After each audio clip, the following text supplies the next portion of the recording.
Hello, everyone. Good afternoon. Welcome. Great to see so many familiar faces and a few less familiar faces here today. Blue and Norton Rose Fulbright last year hosted a similar event where we discussed finance around ECAs. And this year, after such a success last year, we wanted to continue the theme.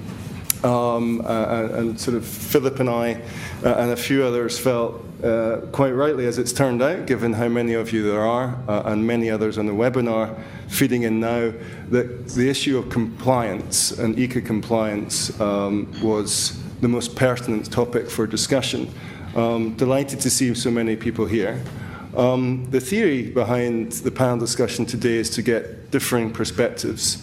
So from finance, we have Paul Davies. He's a partner in corporate finance at PricewaterhouseCoopers.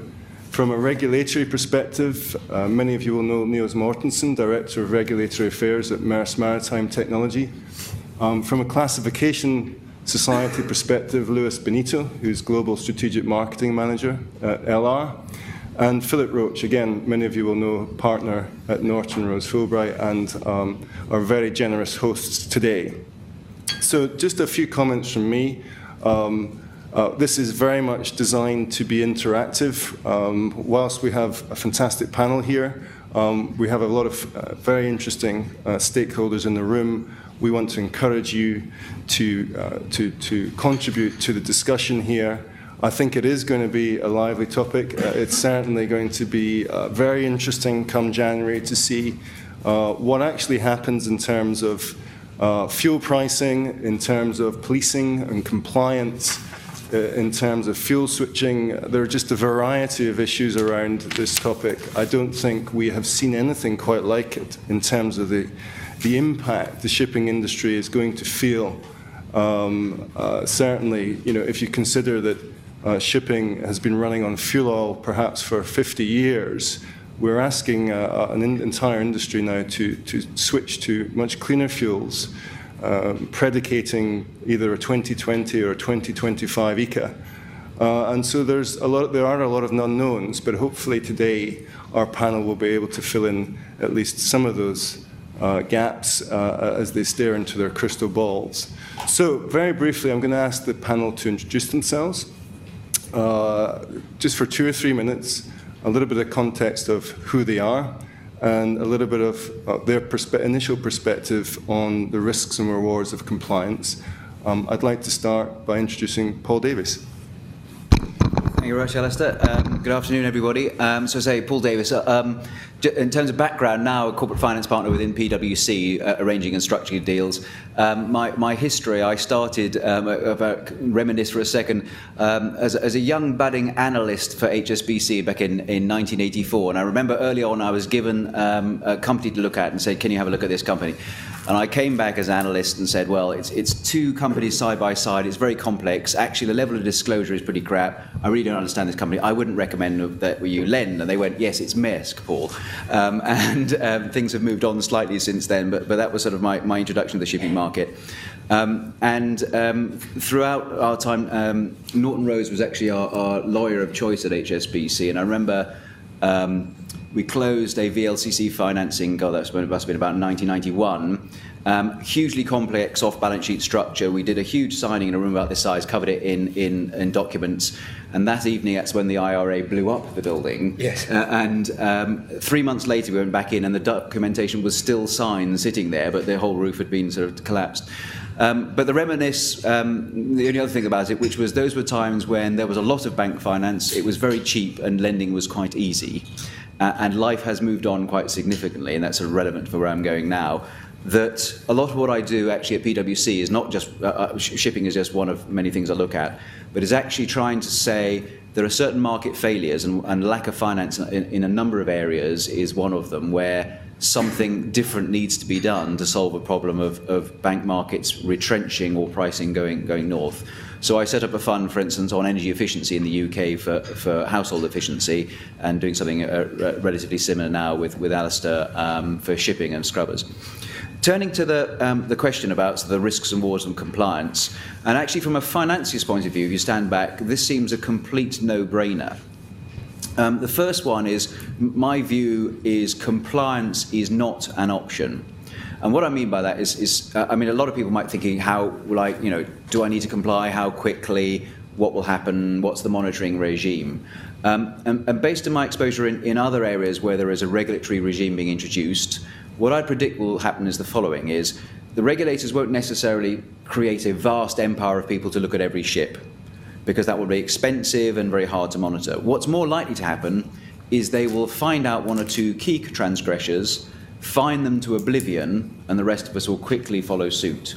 So what they'll give us a time period, because there is a lot of debate about when do you have to comply. I know technically straight away, but there'll be some leeway. But at some point, the regulators will, what's called, for an economist, internalize the externalities, and it will go horribly wrong.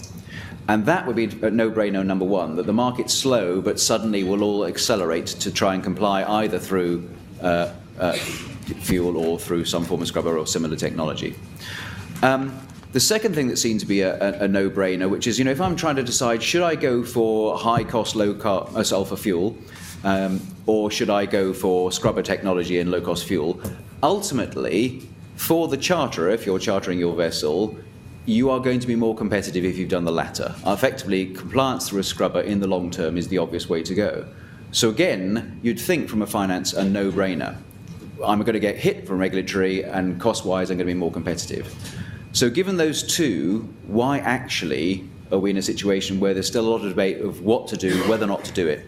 And I think there's actually, in my view, a number of combining market failures that mean why we're here today and why there are things to worry about. The first one that always seems odd to me, which is that in the chartering market, people still look predominantly at day rates rather than overall cost. In other words, the level of differentiation is surprisingly less than one would expect on fuel usage. So the level of differentiating is low. I think that logically should change and become much, much more acute, because of this legislation will make the difference between the two quite so acute. So I think that might solve itself over time, but certainly isn't at the moment. The second one, as a ship owner, you've got to say is, okay, well, if I put a scrubber on board, how do I pay for that? And in particular, can I charge it out in a day rate next to someone that hasn't got that day rate? And again, as long as the charterers aren't thinking of the overall cost, but just looking at day rate, you put yourself at a disadvantage if you're trying to get the day rate to cover that cost. The third one is sort of something more in my immediate sector is, can companies get finance? What's happened in the last few years post-credit crunch and the regulatory reviews to the banks is the capital adequacy measures on the banks, and I know there's some bankers here who can comment later, has changed the appetite for long maturities in particular and asset-intensive exposure. And sometimes it's slightly bizarre, but things like shipping and major project finance gets wrapped up regulatory in the same thing as CMBS, which caused all the problems in the States in the first place. They're seen as long-dated assets. The lack of differentiating means a lot of banks have withdrawn from the sector, and people that when I was an active banker that I expect to see the lead banks, a lot of them simply are not there anymore. And what that means is if you're a company maybe with a facility in place with a number of banks, a syndicated facility, some of them are trying to get out of that facility rather than give you more money to pay for scrubbers. So you've got the whole issue of finance, and to restructure your deal for what's hopefully got a small incremental finance is bloody expensive because you've got to make that major change. A couple of other impediments. There is still debate about how well the technology is advanced. Actually, can I guarantee compliance if I pay for the technology? I will leave that to probably Lewis to talk about much more than me. But clearly, if that's a concern, that's going to stop people acting. And then the last one is the classic shipping problem. Why should I do it if no one else is? The ability of this market to wait until some other lemming does it first and then do it to collectively. And what might be happening is you may find that there is a backlog and then suddenly everyone are pushing for a particular way in the market. The second you find your ship is not competitive on fuel usage and charterers begin to differentiate, you come up with a different answer. So I'm not going to answer everything, so that was more than 2 minutes, I appreciate. But it's that combination of a number of market failures together means we're still undecided and the action is much less than you expect. There are answers, I think, to those questions, certainly the things I'm working on with Alisdair, but we'll come back to that maybe later. Sorry, that's a bit long, Alisdair. No, great. Thank you, Paul. I'm going to hand over now to Philip, if you say a few words, introductions. Thank you, Philip. Thanks very much, Alisdair. Welcome to Norton Rose Fulbright today. We're very pleased to host Blue Communications and you all here to what we hope is an interesting and informative discussion. I'm a disputes and regulatory lawyer in the shipping sector. I started off in the Royal Navy, which in those days didn't comply with any regulations whatsoever. We did exactly what we wanted. And still doesn't. No, I think it's different now. And I've been a shipping lawyer since 1993, so I have a fair background. I've worked in Greece and here in London, and I deal with disputes and I deal with regulatory issues. And anybody who's suffered shipping regulation over the last few years has seen that it's just a constantly rising tide of things that ship owners have to deal with, which even 10, 15 years ago, a ship operator would be astonished at the amount of regulation there is. And this is just one more piece which shipping has gone to roll with and get on and comply. I've talked at conferences like this for the last 18 months, maybe 2 years, about the worry about this coming. A lot of ship owners were convinced that the government could be persuaded that this was erroneous and we could head the problem off at the pass.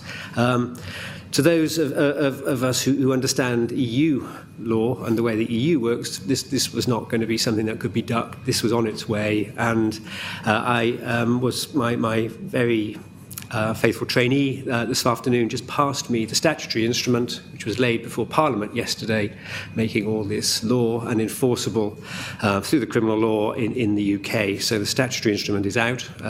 It's in force from December the 16th, and we are here facing reality. And so I have been thinking, and in response to many questions, as how a ship owner is going to deal with this. It is interesting to look at the question from the opposite way. How are regulators going to deal with this? This has caused a problem for regulators. It's not perhaps a surprise that the consultation that the UK MCA entered into was so late. I know that the UK Chamber of Shipping have made great efforts to lobby the government, and this has delayed the decision-making and drafting of the law. And I think it reflects the fact that this is actually quite difficult regulation to put into practice. If you look at how the MCA deals with port state control, how anybody deals with port state control, is a very, very simple thing. The ship comes in, a guy comes out of his office, walks down to the jetty, comes on board, goes to see the master, has a look at the documents, has a wander around the ship, has a tick box, and then decides whether the ship is safe to operate or not. And port state control is about safety, essentially. There is an environmental element, a strong environmental element, but essentially it's about safety. Is the ship safe to go to sea? Does the lifeboat work? Is the life-saving apparatus in working order? That is the key. And these guys are merchant seamen. They come down and they look at stuff and they work out whether the ship is safe. They're not chemical engineers. They're not necessarily engineers. And what goes on between bunker tanks and the Wärtsilä main engine, whatever it is a mystery to them, as it was to me as a deck officer. This stuff happens and we get power and off we go.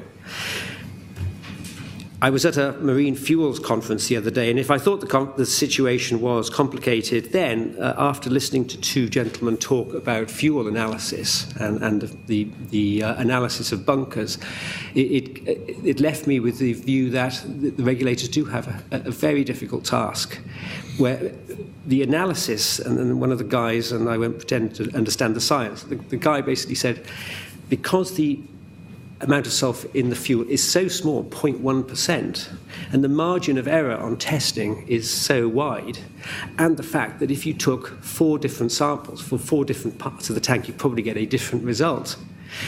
To actually get a sample which you are going to be able to take and persuade a judge who's not going to understand any of this at all, that somehow a ship owner is in breach of anything for having, say, 0.15% tested fuel is going to be a tough ask. So immediately the regulators are on the back foot.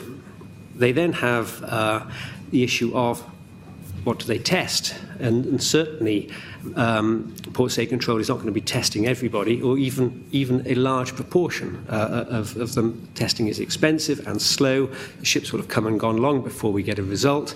The results may be confusing. So for regulators, this is a difficult thing. People say, well, you could use lasers, you can use sniffing technology, but in reality, is the MCA going to invest in that technology, which is expensive, to catch these people, over which you're going to fine them for 20,000, 30,000. If you look at the MCA's budget and the cuts that the government have asked of it, you do wonder whether the MCA is going to have a massive appetite for dealing with this in a more expansive and holistic way. And so it comes back to the guy coming down to the ship with his notebook, and he will have a look at bunker delivery notes, and he will make sure the marple samples are there, and he will have a look at the logbooks, and he will need a lot of training to understand how changeover works and whether the changeover work actually achieved what it was meant to in the regulations. So it's going to be a very low-tech approach, I think, to compliance, and I think it's absolutely right that where you have somebody who has not bothered to comply, then the book will be thrown at them and they will be made an example of.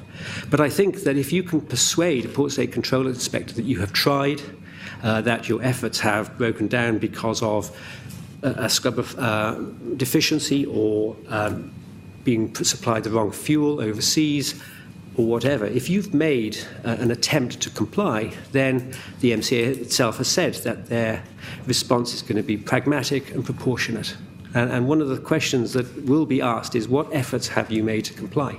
And in my view, so long as shipping makes an effort to comply, then I think certainly to start with, unless you are one of those who really has made no effort at all, then I think the MCA will be reasonably understanding, particularly when it comes to new technology and making that work 100% of the time.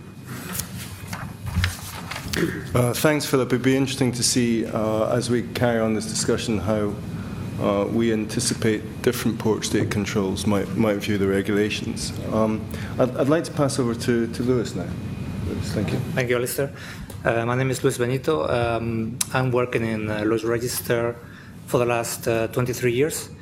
Now I'm in charge of our marketing globally and market strategy for the marine business.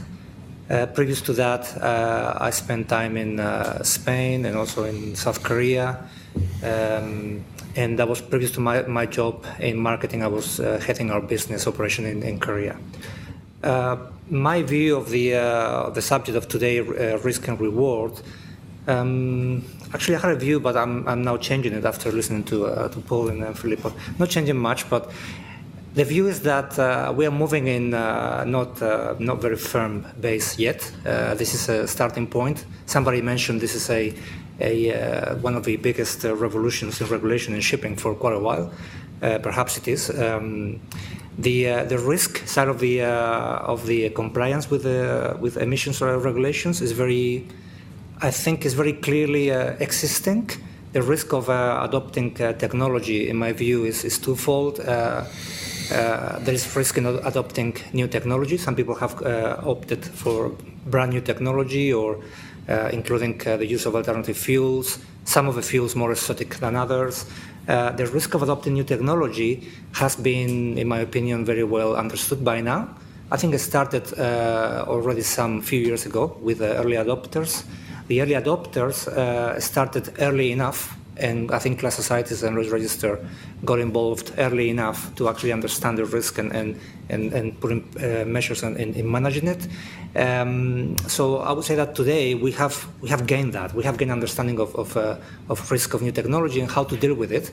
Not that there is no risk, but actually we have measures to tackle risk and make sure that investment decisions can be sound, that ship owners, ship operators can actually go for new technology safely in terms of the reliability, safety of the ship, and safe investment.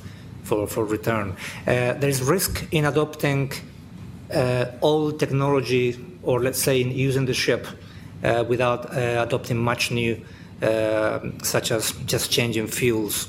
There's always some risk on that. Changing fuels is an operation that needs to be done.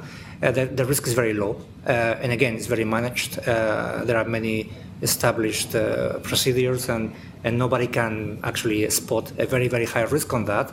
The downside of going for, let's say, more traditional ways of compliance is that you may miss exploring what if you go for new technologies, and what could be your business model, your case if you go for new technologies, and you can make advantage of using new technology that maybe create a better return over time than staying with old traditional compliance and burning low sulfur fuel for the years to come.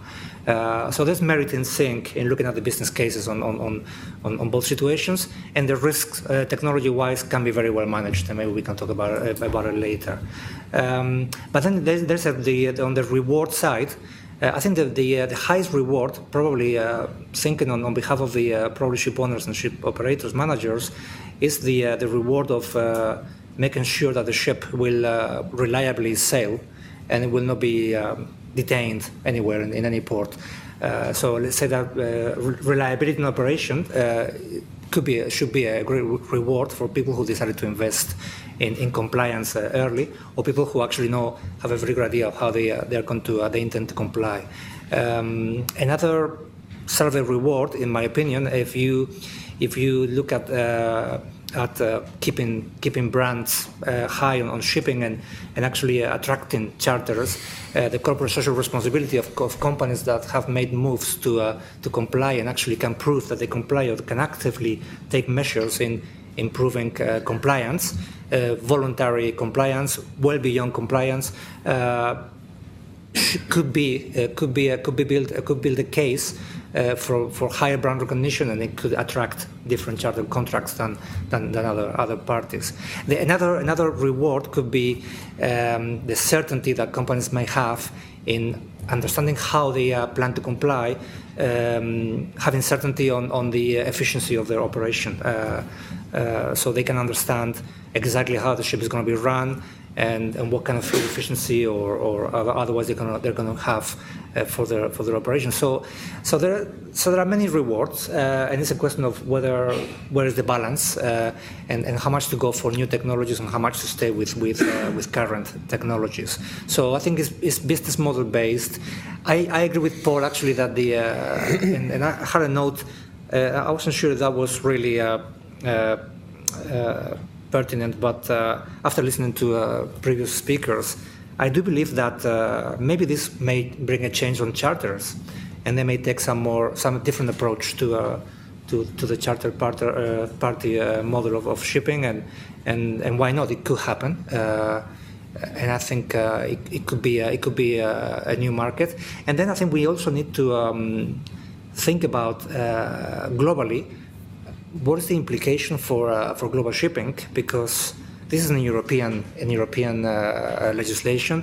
The Americans are joining in, but shipping is very global, and I think we could debate on whether the business model of shipping actually can change and become a balanced portfolio of trading in ICAS, trading outside ICAS, and trading in between, and maybe the mix of it will ease ship owners to comply, or will force certain alliances of certain shipping companies to actually create a business model that altogether makes shipping compliant and profitable and sustainable for the future. So that's just an idea.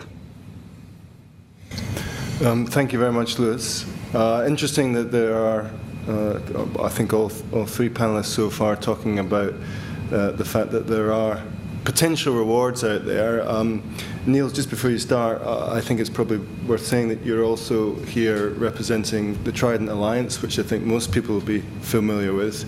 There's a lot of reward, but I guess one of the reasons Trident Alliance was established was there's a lot of risk in potential for a sort of two-tier market on compliance. Yes, you're right. And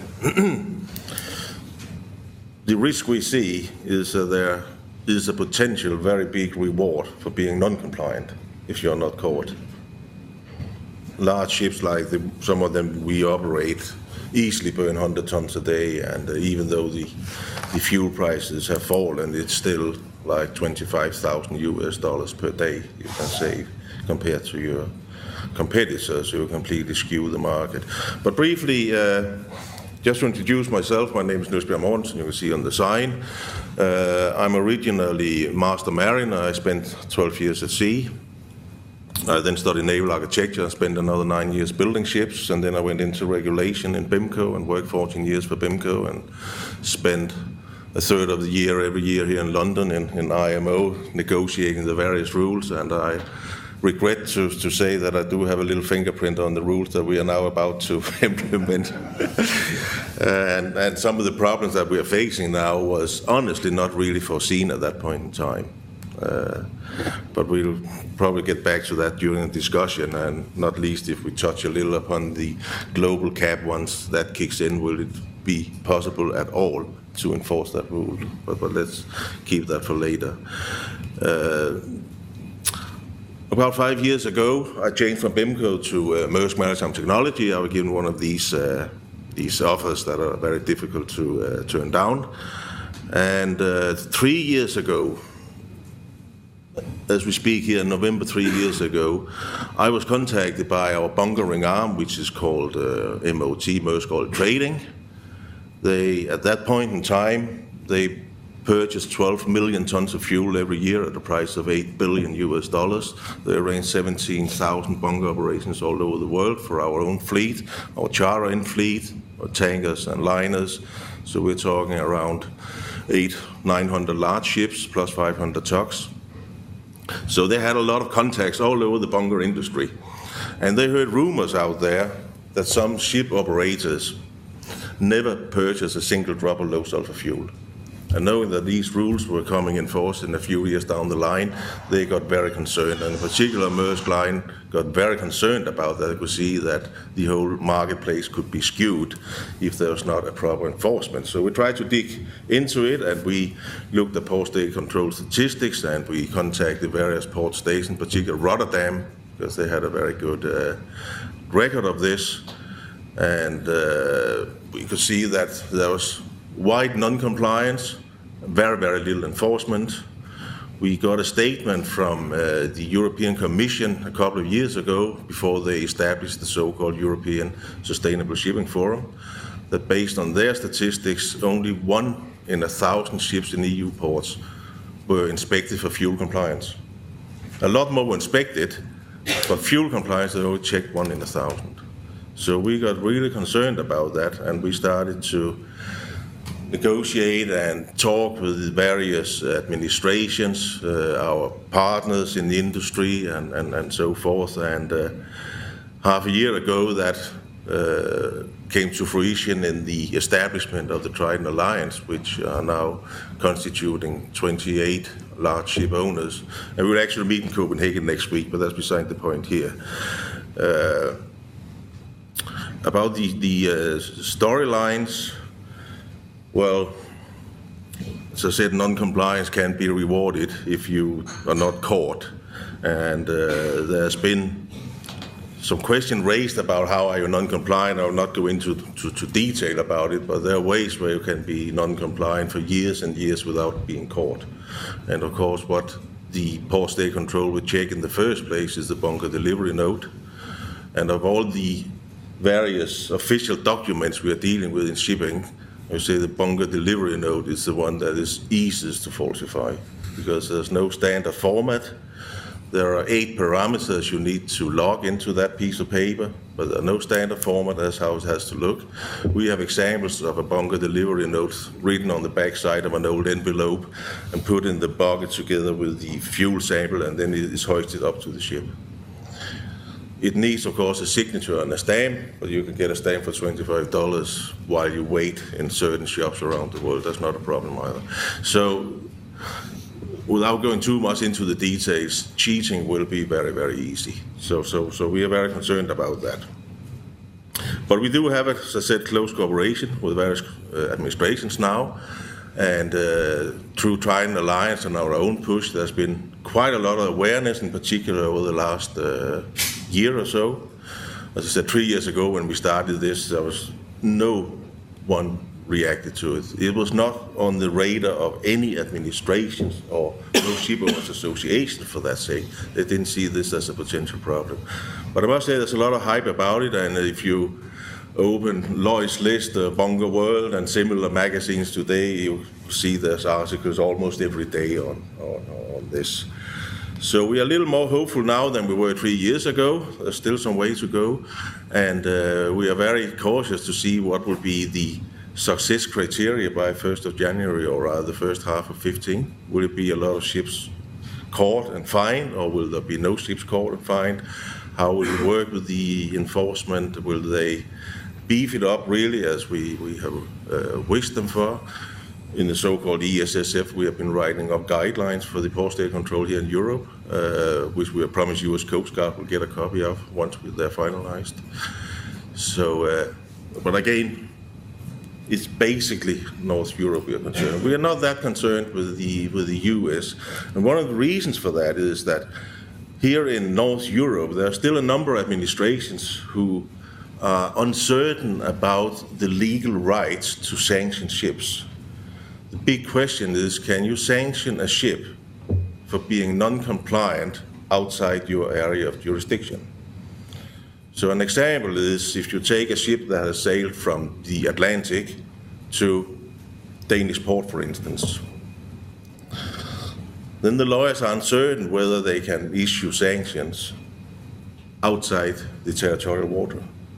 And you go on board, you find it has been non-compliant all the way from entering the English Channel till it comes to Copenhagen or Aarhus, wherever. But some lawyers mean they can only sanction for the part of the voyage that has been taking place within the territorial waters. If it's Esbjerg, for instance, that'll be the last 12 miles, but not the first 800 miles. So if that's the case, if that's how it will be policed and sanctions will be issued, then it might be a very good business to be non-compliant. So there are some legal uncertainties that we are very cautious and very concerned about. We hope that they'll be ironed out along the way. Some of the European states, Netherlands in particular, have stated very clearly that if they catch a ship with deliberate non-compliance, they will issue at least 6-digit euro fines for that. So that's a very firm statement. But referring that to the US, why we're not concerned with the US, they have a completely different legal system there. In particular, if you try to falsify the paperwork, falsify your BDN, falsify your entrance into the oil record book and the logbooks, then we're talking imprisonment of the crew and $1 million fines. So we're not so concerned with the US. Charter stories, talk about, of course, in many cases is the charter who orders the fuel and pays for the fuel. And we had about half a year ago in Denmark, there were stories passed on to the Danish Shipowners Association about a certain large charter house within the dry bulk business who were offering 2 different charter rates for bulk carriers for long-term bulk shipment. And one was based on compliance, and there was a much better one that was based on non-compliance. And that's the perception that you find somewhere in the industry. I don't know if that will still prevail, but as soon as half a year ago, it was still the case that someone viewed the regulation that way. That's something we need to circumvent in one way or the other and reward the shippers. There was a case in UK recently, it hasn't been published yet, I talked to you, it's a case, CMA, where a chief engineer was whistleblower. And he has a bulk carrier coming to Immingham, I believe it was, and the charterer and the owner forced them to continue from wherever they came all the way to Immingham on non-compliant fuel. And he felt so bad about it, so he blew the whistle, and the ship was detained, and big fines were issued. But it has not been published yet. But that's the kind of attitude that we are concerned with, that will prevail after. So the story I heard forward, or the proposal that the first couple of ships that are found being delivered non-compliance, they get a really tough sanction, and that will simply scare off the rest of them. Let's hope it'll work that way. Thanks. Thanks, Niels. I'd like to just start by sort of dwelling really on the financial risks and rewards. Obviously, there's a degree of the unknown, as Niels has just outlined, in terms of what fines might mean. The US Coast Guard, I think, have come out and said those fines might vary between $25,000 and $500,000 for non-compliance. It may be, as Philip intimated, that there's some waiver period. But of course, there's the extra cost of fuel. Even at slightly lower fuel costs today compared to even 2 months ago, we're still seeing a differentiation between MGO and HFO of around $300+. It strikes me, and I think I'm right, Niels, in saying that companies like Maersk have publicly said they're going to pass those costs on to the charterers. And it strikes me that there's almost two tiers to this. There are for example, ferry companies that have to pay for the fuel, and there are those that don't, that are not owner-operators paying for the fuel, that can pass the fuel on. Paul, I mean, I wonder if I could just start with you in terms of the sort of financial risks. I mean, if you look at the shipping industry, perhaps from some of the other sectors you work in, it does sound slightly odd that the shipping industry is willing to take on these huge costs when there are solutions on the table. Yeah, I don't understand for a number of reasons there. The first one, my firm does a lot of sustainability advice and sort of advice around trust, PR, and reputation, and what that does for corporate value. If you were a charterer caught publicly offering differential rates for non-compliant or compliant ships, that would be just a PR disaster. If you think, not paying tax was a bad PR disaster, that would be a complete disaster. So behaving in that way, you might think is economically rational, but actually, if you're a publicly listed company, it would be financial suicide the second you're spotted. So hopefully that one will disappear for a start. The non-compliance and just the cost around it do seem strange in different ways, but can be rational, because in the figures that have been talked about on fines, it's rational behaviour. Because let's say a scrubber for a decent-sized ship, say $5 million. If I'm going to get fined $500,000 at a max, I've got to get caught 10 times before that's worth it. And if I've got a ship that's 15 to 20 years old, then it'll only just about get payback from the fuel. I mean, the payback on scrubbers is 3 to 5. So you can see old ships, people willing to risk it. That works for me. If I was a regulator, I'd say what that means is the fines aren't changing behaviour. And in other sectors, when the fines don't change behaviour, the regulators change the fines. So whatever they're talking about now, if it's economically rational for people to say, shit, I'll just incur the fine and because it's just not worth it, the regulator will change the fine. And it'll just take them a while until they do it, until it gets to the right place. So that part of the two bits that I described, the economics of doing it and the fines, I think the fine one will just keep on going up until people visibly change behaviour. That would be my prediction. It's happened in every other market I think of in regulation. If you think of it, any fines go in the banking market, the fines were small a while ago. Nowadays, if you don't get fined £1 billion, you didn't do anything worthwhile. So that's what will happen. On the economics, I mean, the economics of a decent scrubber pays for itself on ship usage, depending on where you're going and routes, etc., between 3 and 5 years. So for any ship, certainly under 15 years, the economics are fairly compelling. The other thing you can do is you could structure in a way, you can have a dialogue with your charterer, because if you're doing it in a way that effectively it means that there's an economic benefit for it, who takes the risk? And certainly the structure that Alice and I are working on, where you can try and pay for the scrubber through a fuel premium to a vehicle to do that, I'll name CME that we're working on. What that means is you are passing that to the charterer in the sort of Maersk fashion until such time as that's been paid for. But the economics are so good that actually there are deals to be done here, which is if I put a scrubber in place so I can use low-cost fuel, and it pays for itself in, let's say, 3 years, what you could do is have a dialogue with the charterer and do a deal where I pay for that installation over 5 years, and that cost and that saving on fuel is split between me, the ship owner, and your charterer.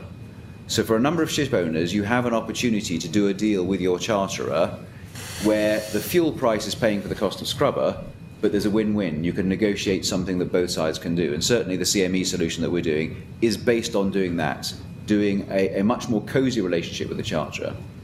And on your original question, the lack of distinction on charterers between fuel usage, I just cannot understand.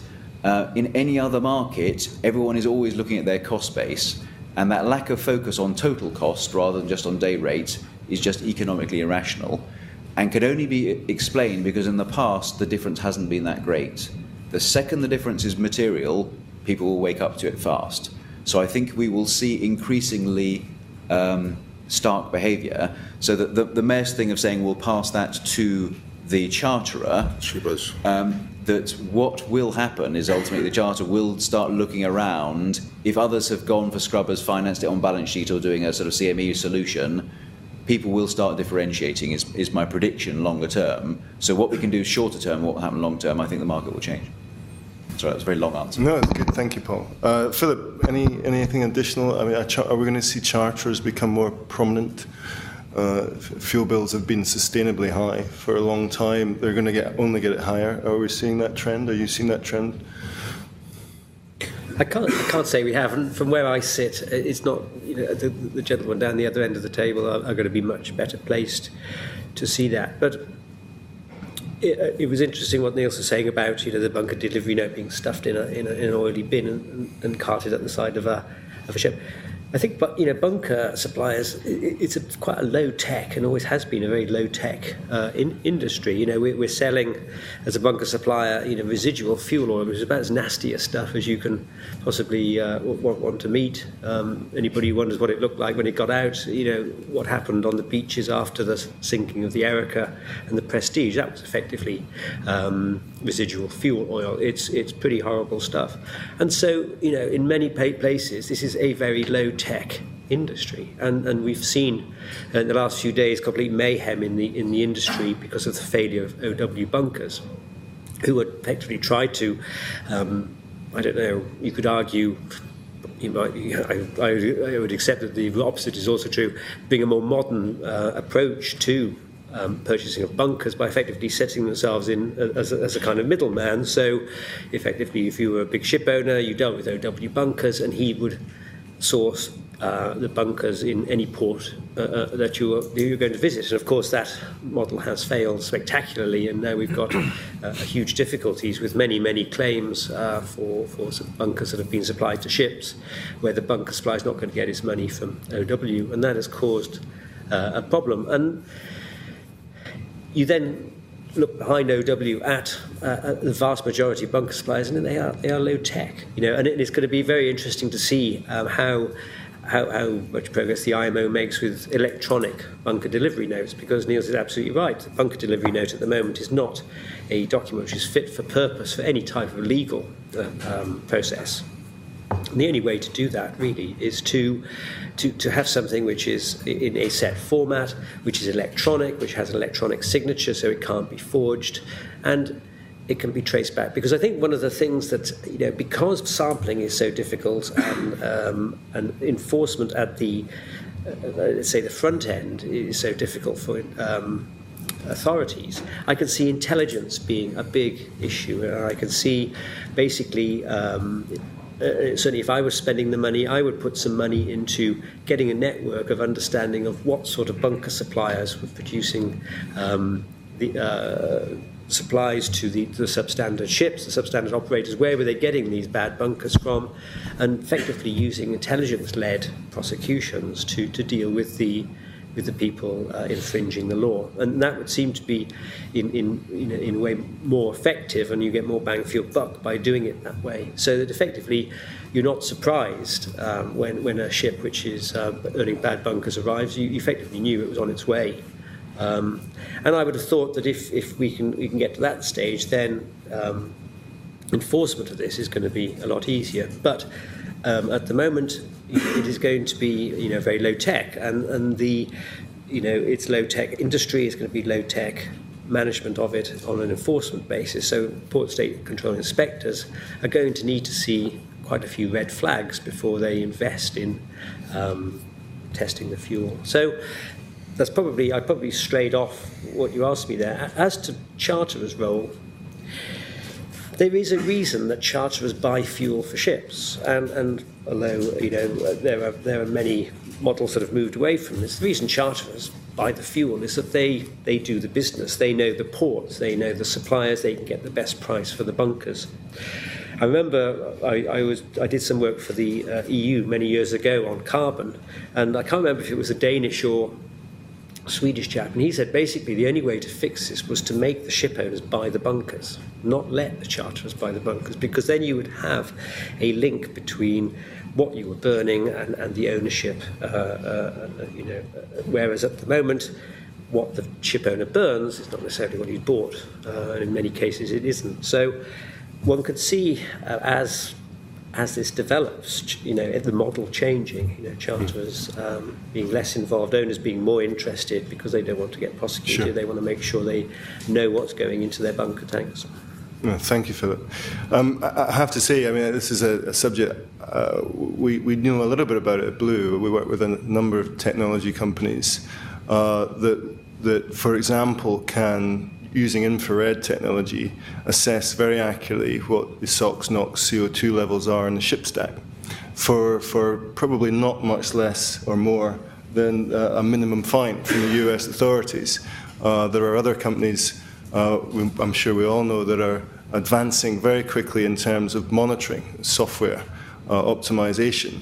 Again, I tend to think about if another industry was looking at the shipping industry, why we're still even discussing bunker delivery notes when the technology is out there. I know, for example, there's a company here that is able to send signals from the stack back to port state control. Lewis, are we not missing a trick here? Well, I fully agree with you. I think it's the nature of shipping. I think shipping is very modern, but at the same time it's very traditional. I think it comes to regulators. And probably yesterday I was talking to my people in our office in Southampton, and we remember U.S. Coast Guard representative in the last Intertanker Forum in Copenhagen, stating that the U.S. is going to be smart to ask ships to measure emissions.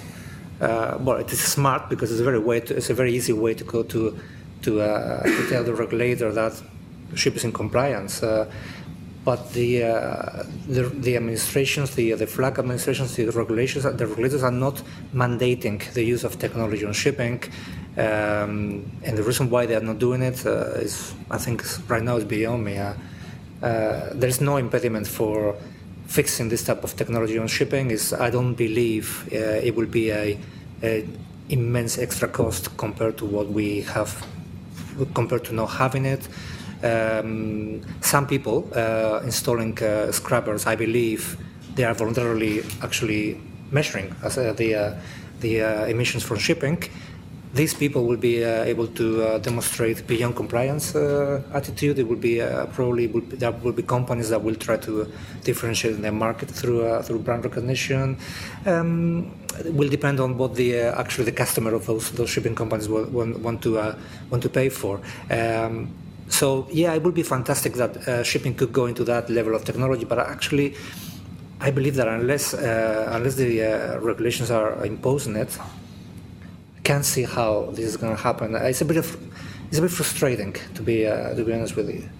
But at the same time, as we are discussing here today, there's so many factors that are in the air, apart from in the installation of measuring devices, and the charter parties and the behavior between ship owners and charter parties, and who's buying the fuel and which type of contracts we can have moving to the future. I think there's so many things non-regulated that having this imposed by the EU and looking at the state of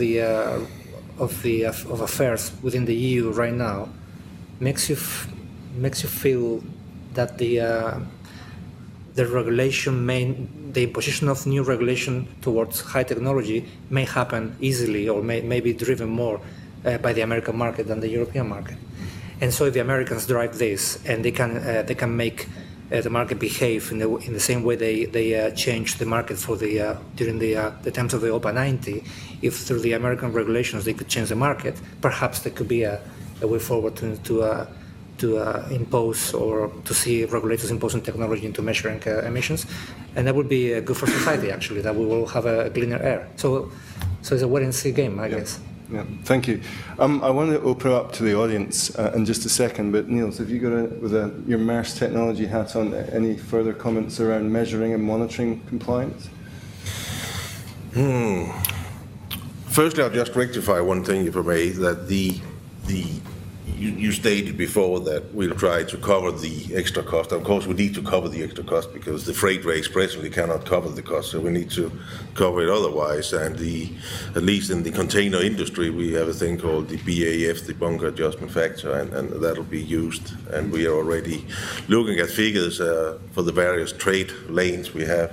How long time do you spend in the ICA? What type of ship is it? And then we will try to recover something between $100 and $300 or $400 per TEU that we transport within the ICA. So that's the way it's done, because we are a ship owner, but we're also a ship charterer, and we pay for the fuel for 550 container ships and for 200 tankers.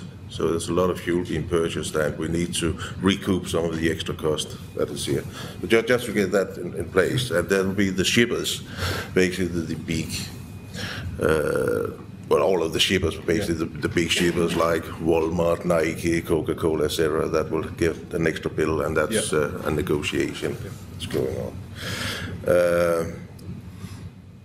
And your question was technology? Just in terms of BDNs and measuring compliance. Yeah. Well, if we talk hardware technology, I must say we are, when it comes to scrubbers and stuff, we are probably one of these companies who are sitting a little on the fence and seeing what other companies are doing and looking at the experiences. We are testing a scrubber, but a smaller one. One of our colleagues in Denmark, DFDS, they have a very wide experience now, and they have decided to use that as a promotion towards their customers, which of course are various trucking companies, but also the public in general, as they run Ro-Pax ships. And they're doing the way that the scrubbers they have installed are all approved under what they call Scheme B, which is that they have so-called CEMS, continuous emission monitoring systems on board, where they constantly, as every 5 minutes, they measure the sulfur content in the exhaust gas, and they simply flash that online on their website. You can go to their website, and there'll be a little area where you can see those ships with installed scrubbers. You can see the emission level, which is then converted into a fuel sulfur level. So that's a way to flash it. We are internally discussing various ways to prove our compliance and looking at whether it would be of any value to our customers to do it.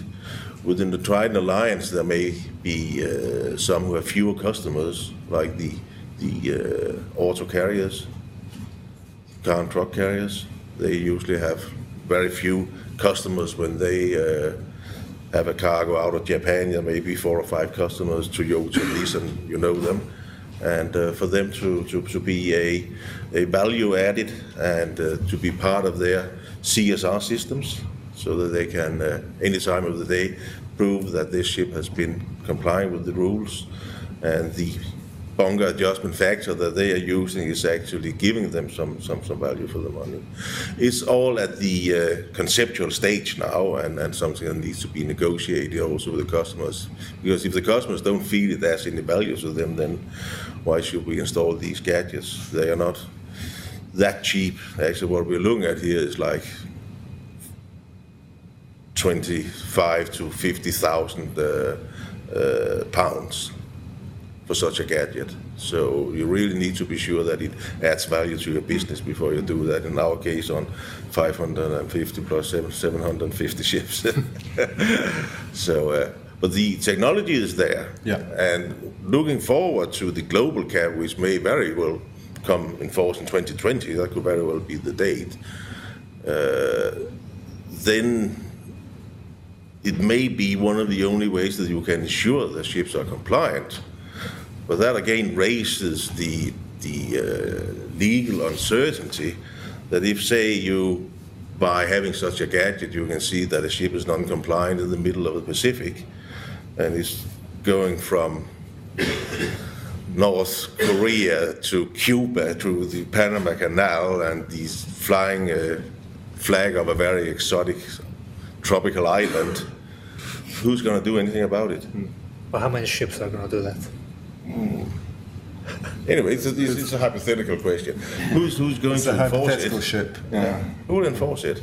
Yeah. At the end of the day, if you look into UNCLOS, it will most likely only be the flag state that can enforce. Yeah. And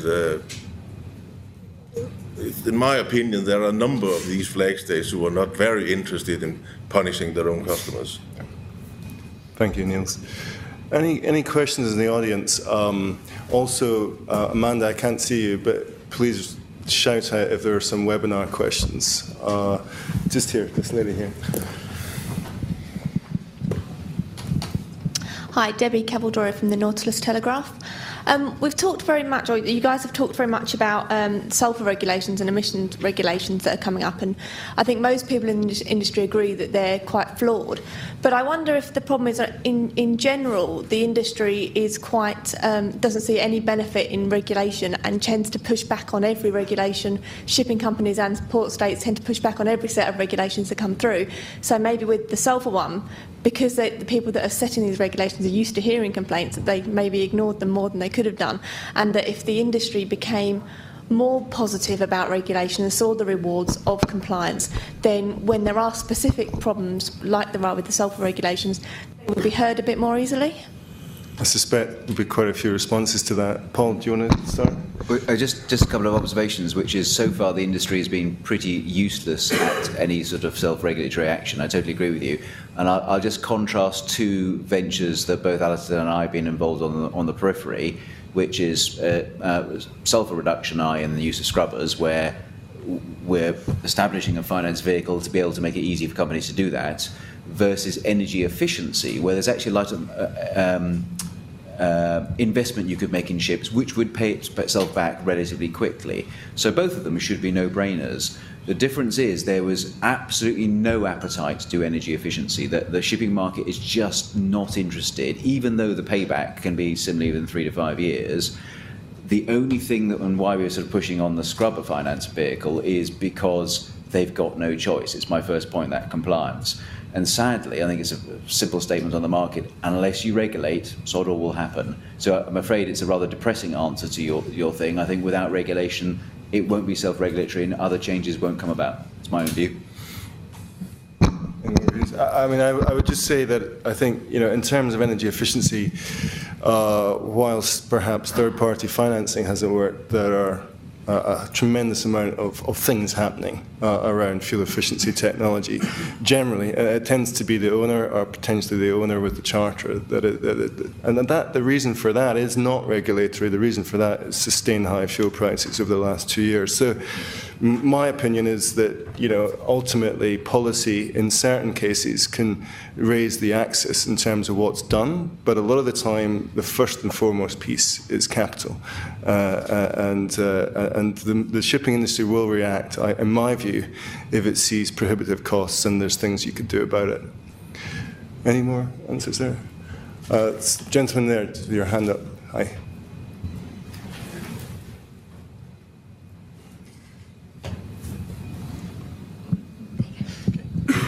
Hi, my name's Anthony Mollett. I work for GAC, but I used to be a bunker buyer for a large ship owner many years ago. When you talk earlier about fines, it was one of the first things we listened to in the seminars about sulphur control 10, 12 years ago. And you said earlier, you could have a fine and that will make an example of someone, but you could have a small company with a few ships and it blows them out the water, it ends them forever, which, okay, you are non-compliant. But there may be another company who can just roll over, afford it, and say, well, we'll pay it, don't really care. Although you wouldn't want to be an old major with your picture of your ship in the port being the one churning out black smoke and have a journalist write a horrible piece about you. So there is that. There's a difference between those that will roll over and pay a fine and those that would end their business forever. Another point on the seminars I used to attend, and probably still going on today, I'm out of the bunker market now, but the people that weren't there, the people that were not talking on the panels, was anyone from the refineries. And the point there is that, of course, it's the refineries who have to produce this new fuel. Their margins are tight, as it is these days. Refineries in the UK are not in a good state of health. So the ship owner, the shipping market, is reliant on buying fuel from refineries that are less willing or able to produce the stuff anyway, let alone the fact that there's an argument that says creating low sulfur fuel creates more bad stuff for the pollution, but that's for the scientists. So I feel sorry for the ship owner. They're up against all these things, whereas actually, if you can't buy the stuff, what are you meant to do? And the last point is just on the bunker barges. The BDN bunker barge wins every time, certainly in the market I was in. So how much regulation is on them? How much reward is for the bunker supplier to say, well, you smarten your act up and more ship owners will use you? So that's just the last point of about 5. So, certainly, if you're a ship owner and you can't buy low sulfur bunkers and you're off to a sulfur emissions control area, then the guidance is, and the legislation is, that you tell your flag state, and you basically, it's almost like a note of protest. You make it clear that you're on the way and you haven't been able to purchase it. And the legislation and certainly the guidance we've had from the MCA is that they will look kindly upon people who have tried to comply and haven't been able to purchase these things. Now, obviously, if you can't just turn up and shrug your shoulders and say, we just couldn't buy anything, Gov, there just wasn't any of this stuff to buy anyway. You're going to have to demonstrate in your last ports of call before you knew that you were coming to, say, the North Sea. There simply wasn't stuff available to buy. But it would seem to me that if you can demonstrate that, then you're not going to find yourself well, the MCA have promised a pragmatic and proportionate approach, and so one can see them not turning a blind eye, but essentially not bringing the roof down on you. Just talking about the level of fines for a minute, it is interesting. We can have if this is the way that shipping is going to get regulated, then unfortunately we're going to have to get a lot more American about how we fine people. If you look at fines for magic pipes, for bad bankers, for sanctions busting in the US, they're always fairly mind-boggling amounts, and they are certainly a deterrent, as we've seen. That's not really the tradition in the UK. If you look, recently we've seen some quite high fines against bankers, but if you look generally at the levels of fines against corporates for things which haven't involved death or serious injury, they're really, really very small. If you can look through the records of the MCA and their prosecutions for unsafe ships and that sort of thing, detention obviously is a big issue, because stopping the ship, is a good deterrent. Although the MCA have said in guidance that they will not detain ships or delay ships unduly for this offence.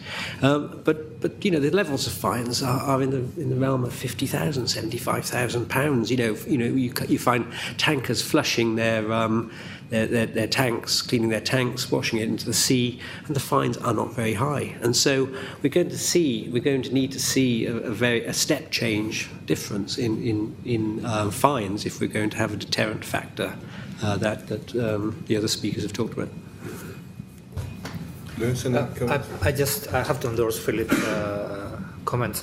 We have heard about the possibility of ship owners having to bring a case of not being able to find the low sulfur fuel, and then you wonder how many times a ship owner is going to bring a case and how many cases are going to be accumulating. And at the end of the day, which is going to be a result of that such case, and how is the flag administration going to react and either agree or disagree?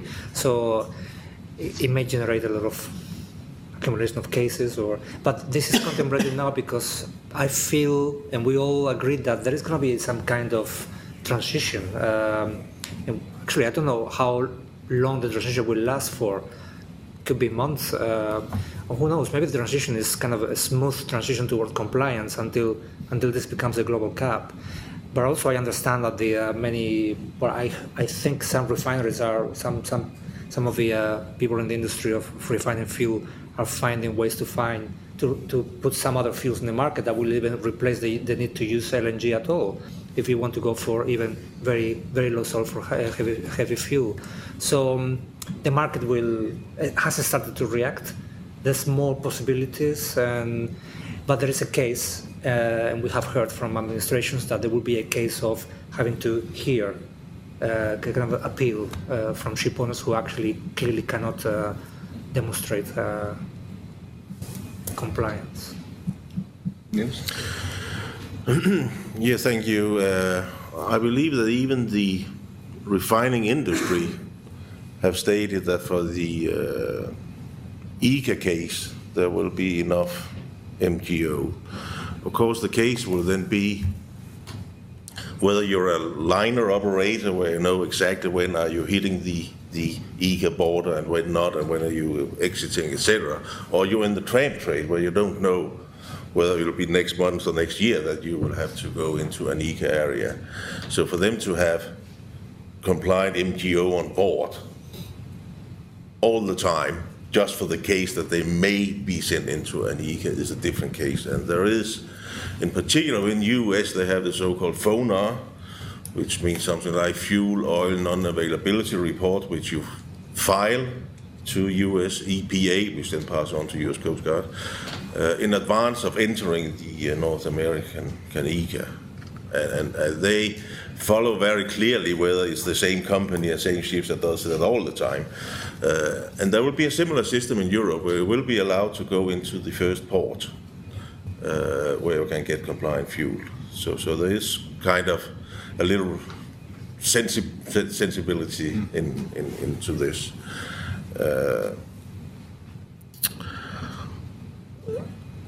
We talked about scrubbers before, and I said we are sitting a bit on the fence there. We are looking at new ships at the time, we're designing new ships, and just the change in fuel prices over the last year, and particularly over the last half year, have really changed many of these business cases. Last year, when we started looking into some of these cases, the price gap between heavy fuel oil and MGO was $350 per ton. Now it's $250 per ton, and it make a very big change in whether it's good business or not. Will the payback time be 2 or 3 years or 5 or 6 years? Can really be a game changer for this. And everybody expects that MGO will take a price hike when we come past the 1st of January, and one company in particular anticipated that it would happen at least half a year before. Some of you may have heard of a Danish company called OW Bunkers, who hedged all their purchase of MGO, and at the end they had hedged it so badly that for each dollar MGO fell in price, they lost $1 million on it, and it had fallen about $100 per ton. So contrary to what everybody else expected and what was in everybody's crystal ball 1 year ago, things have gone completely the other way around. So it will be interesting to see what happens with the prices once we get past the line. But as I said, even the bunker industry, who of course would like to hike the price a little, they claim that there will be enough MGO for the ECA. Interesting. I do recall before OW Bunker went bankrupt, them also talking about low sulfur heavy fuel oil at 0.5% for the global cap. We may well see that, but that would still involve switching to 0.1 in Europe and North America. It does begin to sort of suggest there could have been a little bit more unilateral thinking here. Do we have any... Mark, please.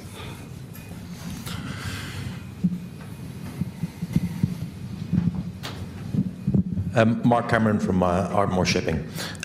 Firstly, I'm a simple engineer, so I've got a few things to say about the actual engineering aspect of this.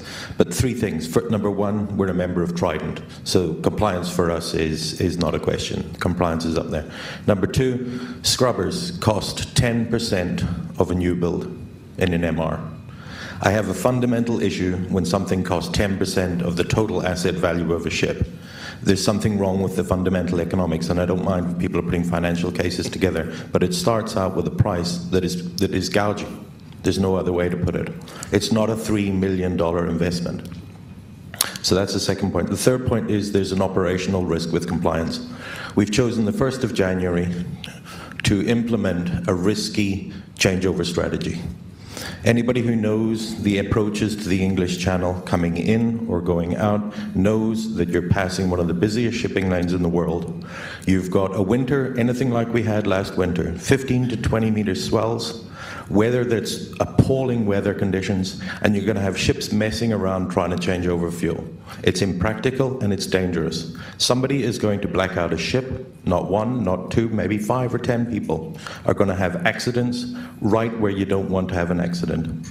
The risk of compliance there is challenged where you have a charterer coming out who's going to be saying, I don't want you to burn 1 more ton of this expensive fuel than you need to burn.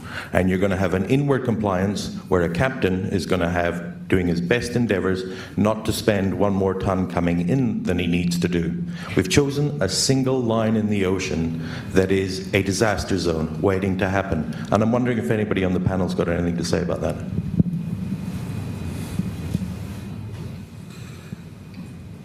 Well, it's a very valid point, indeed. And entering the English Channel is one of the, as you said, one of the most trafficked and weather-wise often one of the worst places in the world. So definitely you have a point there, indeed. I don't have the solution to it. I don't think we can change that line. The only way we could change it was to put it 200 miles to the sea, and I don't think anyone wants that. Because that's the issue in the US, where you have 200 miles around. You can say there's a lot of buffer place there for errors, which is not at the entrance to the English Channel. You've got a valid point. I don't have the solution to it. Any more responses to that question? I mean, I think, you know, if you found yourself sitting in port in Southampton and the MCA were on board and they were berating the chief engineer for having not changed over the fuel until he was 100 miles inside the sector, then one of the things I would be looking at is safety, because of course this is environmental protection and that is very important, but safety is still paramount. And you know, we don't want ships, you know, lolling around without power, with risk of pollution, with a risk of injury to people. And one would have thought that you could put a pretty strong case that, you know, if the weather in the southwest is so terrible and you are rolling around and it is really not safe to take the power off to change over, then I think you could have a good case. And I can't imagine any English judge on the south coast of England being particularly sympathetic to a technical person saying, no, they should have changed over 100 miles earlier. At the end of the day, ship safety is the master's prerogative, and only he and the chief engineer on the spot can say whether that is safe.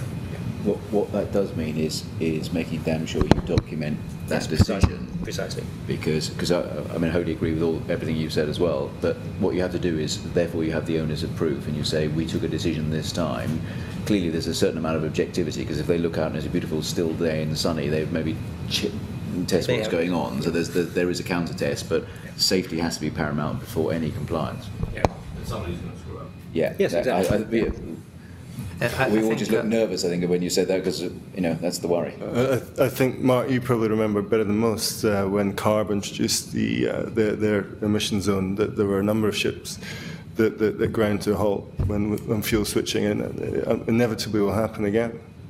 Sorry, Lewis. Yeah, your point is very valid, and actually I believe safety should be number one priority on shipping, and maybe there is a way to write down that kind of safety on the fuel changeover procedure. If there is a very good justification, even if it is depending on ship type and swell, there must be a limit to the operation, and that is properly written on the approved changeover procedure, which is on board the ship. And then the captain can actually control in the logbook what the condition was. I think that is paramount. I think we must find a way to maybe push safety, perhaps through this way or other. But it's a very valid point. And do we have any? I'm just keen to see if we have any webinar questions from the ether. My Skype's not working. You might have to shout it out.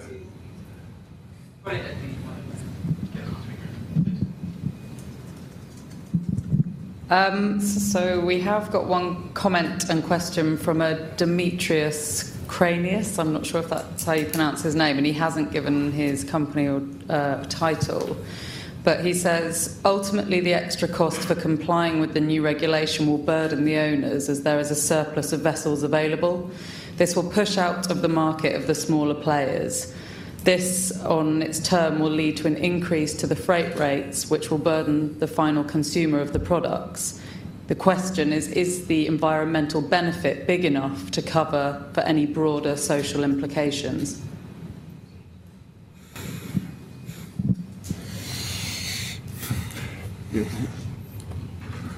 Well, that depends on who you ask, but if you take the official reports that were used for the justification of establishing the ECAs, both the North European, but in particular the US ECA, there is a very big, socially a very big benefit. Of course, the benefit to society is obvious. We're talking about 60,000. That's a figure that's been used very much by James Corbett and Weinberg and others. 60,000 premature deaths due to shipping emissions. And the cost for that to society is humongous. Of course, the cost for shipping is also big. It's not at the same magnitude. But again, the cost for society and the benefit for society of this is borne by the ship owners. So it's one paying and another benefiting, but that's basically how it works with the environmental rules for shipping. But if you look at these figures, at least, and I'm not in a position to verify that they're all correct, if you look at the figures that have been used to justify the regulations, then they are justifiable. I mean, I think just to quickly add to that, it sounds to me like a lot of these costs from what we've heard today will ultimately end up hitting the consumer anyway. The figure I always sort of band around is, you know, when we have 3.5% sulfur, that's 3,500 ppm. Cars in the EU are legislated to run on 15 ppm sulfur. So something had to give. I think that's fair. We've got 5-10 minutes left. It's a great debate. This gentleman here with the glasses. Thank you. I could probably, my name's Pat Tye from Gibson Shipbrokers. I could probably ask about 50 questions, but I will keep it brief. Mark had a very interesting point, and Mark was at the same conference as I was at last week, where it was mentioned that before you reach an ECA, you have to spend about 180 hours blending fuel. So you're already mixing your fuel before you even get to the ECA. So it just highlights his point of view a little more. The other thing is, my experience over the years with the IMO is to get acceptance of a bunker note is going to take, well, it won't happen in my lifetime, I'm pretty sure of that. And thirdly, taking a step back, what are we trying to achieve here? Lower emissions in Europe or in the ECAs? Surely we're in danger of actually forcing more cargo onto the transport systems on the roads in Europe. Not so much in the USA, but certainly in Europe. I don't know whether you have any views on that. And finally, I would just like to say, do the classification societies have a bigger role here in say, things like withdrawing certification on companies, etc., who don't comply, and publishing whitelists, etc., something we're all familiar with? Sorry, those are a number of questions, but maybe something in there. Okay. Yes, I guess there will be more cargo. Could be more cargo into land transportation, and we may not solve the bigger problem at the end of the day. I agree with you on that. It is a risk. What is the role of class society? We play a role. That's for sure. First of all, the hardware, actually the shipping, is going to be ready for ICA area, so or it's not going to be ready. And that is going to be shown on the certificate, on the Maritime access certificate in the IAPP, and that is auditable, and so there is a degree of compliance which is going to be unavoidable, because it's not going to pass the classification society's statutory certification survey. So yeah, there is a role we play. So I think that probably should help. The level of potential cheating that a ship need to do to pass the classification filter is quite high. I mean, it's not minor, because the classification society surveyor acting on behalf of a flag need to check. First of all, the hardware is as per design, as per approved, and as per the Maritime Annex certification, and then we will have to go into checking if there is a fuel changeover procedure on board, if there is a fuel changeover case, if the ship is not already burning LNG or whatever it is. Then we will have to go into looking at the logbook according to Maritime Annex regulation as well. So there are certain checks that require shipping to take steps towards complying or fake it.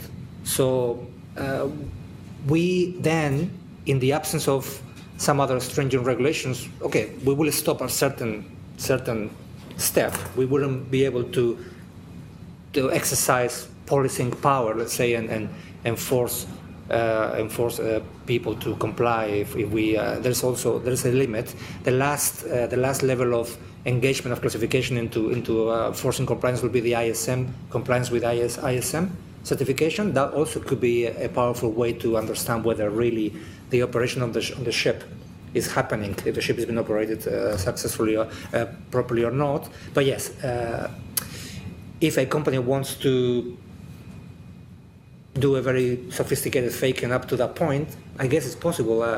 And I think we need in order to close the loop and make sure that compliance will be could be efficiently checked. We will need also the policy control to play their role, and then for them to actually help closing the loop of compliance. But yeah, I think there is a role to play from classification. We're already playing it, and there is a help towards securing compliance. I just do what's a slight detour for a second, but it's relevant. I'm working in a sector called the green bond sector. The green bond sector is large corporates are issuing green bonds where they've ring-fenced a particular sustainable activity. So they've gone into fuel efficiency or renewable generation, where they're doing something which is sustainable. And that market's at about 40 billion this year. It's forecast to be about 100 billion next year.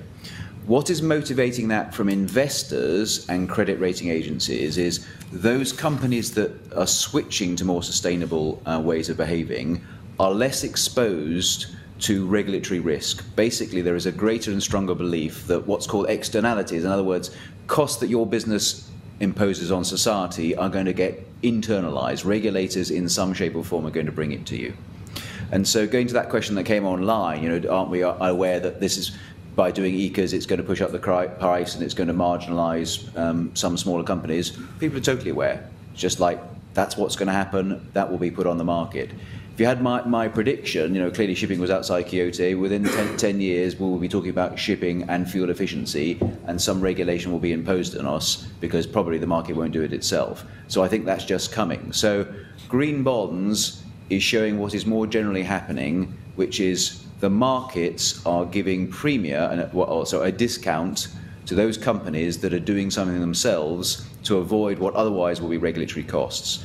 And that last point on, the trouble is if we regulate on the shipping, would it just be more roads and therefore more pollution?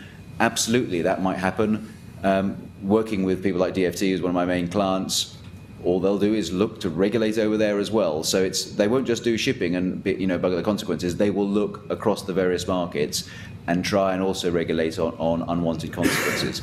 So if there's a theme there, I think more and more regulators worldwide will look at externalities and look to internalize them, and that's the world that we're going more and more into.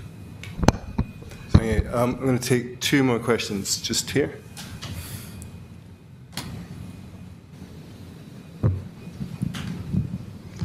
Henrik Hansen, I'm the CEO of Green Seaguard.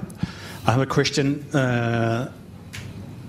the way I hear it, the regulation is accepted, but the enforcement side is the weak point here, being not united.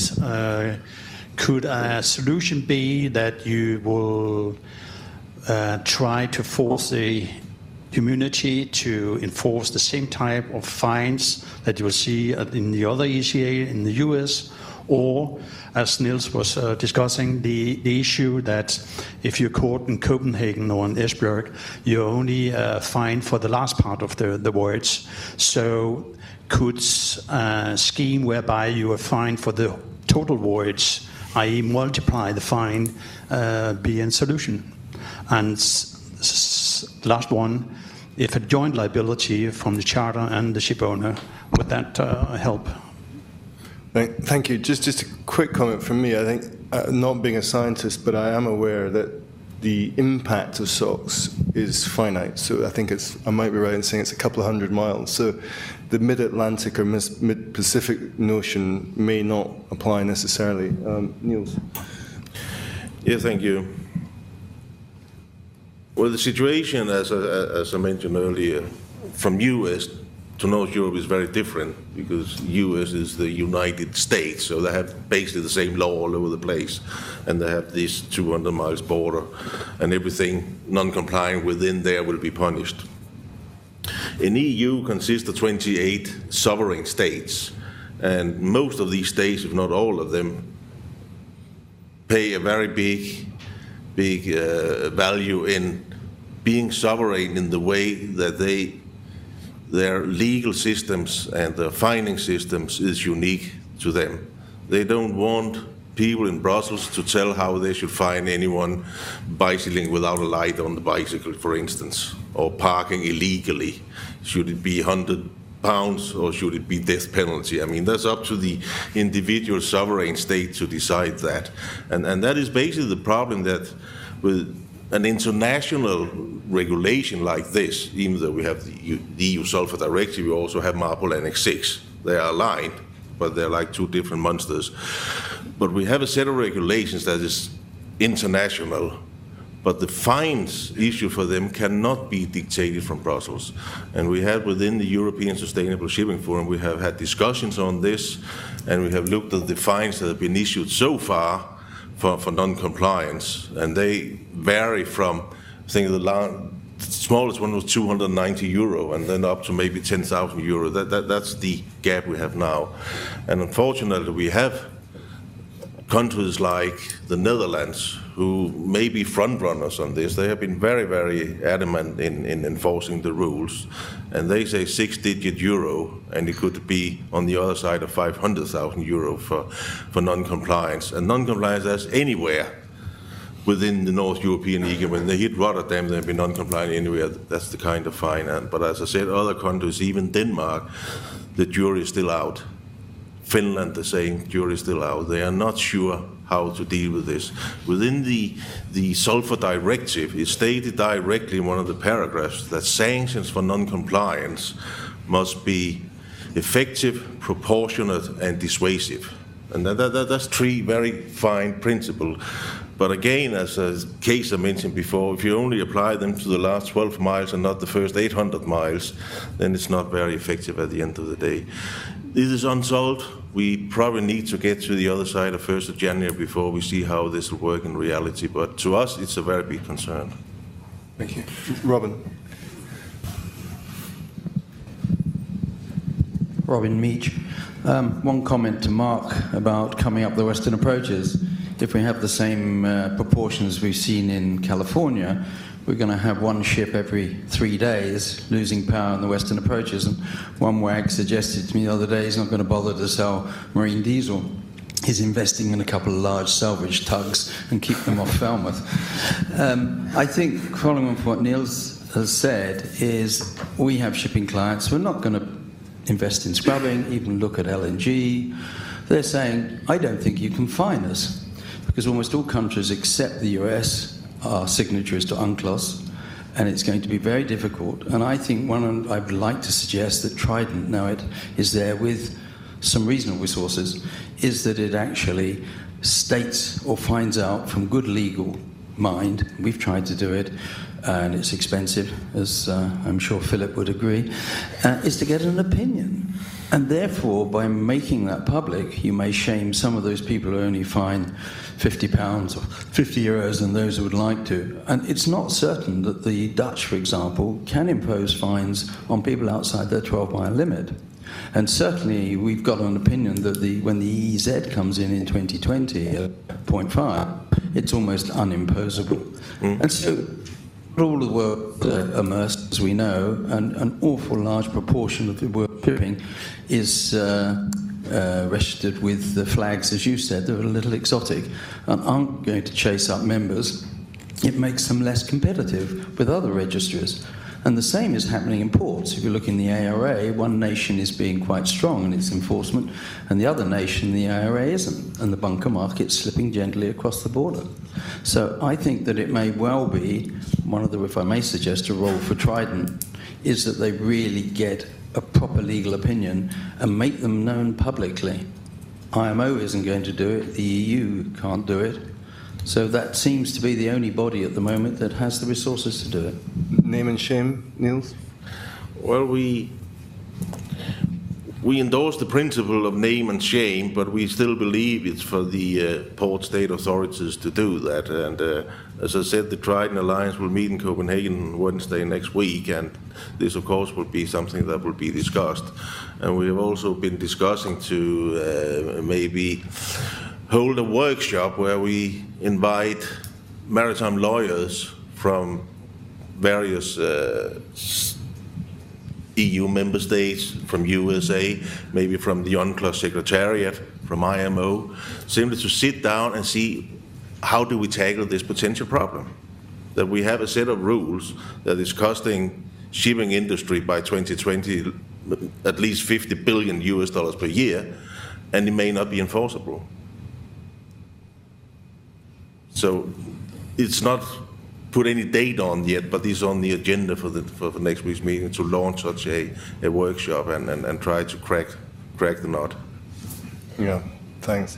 I mean, it does strike me that in 2020 or 2025, unless I'm mistaken, there'll be no need for HFO at ports. So it's at a 0.5% sulfur cap, you'd either have very low sulfur, heavy fuel oil, or distillates. So there shouldn't be, in theory, a non-compliance issue if you've not got that fuel in port. But listen, that's probably a little idealistic.